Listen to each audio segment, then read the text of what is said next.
What's the meaning of life? I think the meaning is to be found in that. And as you put things together, and as you take responsibility for things, the meaning emerges from that. And so it emerges from that the same way it emerges from a symphony, in some sense, because a symphony is composed of layers of patterns, and they're all working harmoniously together. And they speak directly to people of meaning, which is why people love music so much. I mean, every form of music does that. And it's a model for proper being, which is the placing of all the different levels of reality into harmonious relationship with one another. And meaning emerges out of that naturally.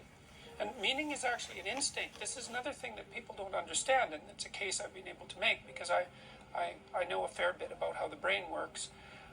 The twin hemispheres of your brain interact to guide you through life, which is a truism in some sense. You use your brain to guide you through life, but your brain does that fundamentally by instilling the proper things that you do with a sense of meaning. And that meaning it's not something that's just a surface. It's not on the surface of the world in some sense. It's the deepest instinct that you have. It's associated with a phenomenon that Russian neuropsychologists discovered back in the 1960s called the orienting reflex. And the orienting reflex is what orients you towards things of interest. Right. And that happens unconsciously. And so if something happens around you that's of significance, often something you don't expect, say something somewhat chaotic, you'll orient towards it, and that attracts your attention. And then as you investigate what that is, that's associated with a sense of meaning. And if you put what you're investigating into proper order, then that meaning continues to reveal itself. So you can use meaning as a guide to proper being, but you have to also be very careful to conduct yourself honestly if you're going to do that, because if you conduct yourself dishonestly, then you pathologize the mechanisms that orient you.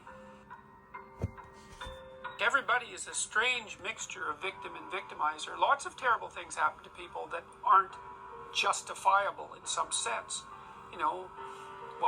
Illness strikes people randomly. I mean, not entirely randomly, obviously, but there's a large random element in it, where you're thrown into existence as a consequence of your birth.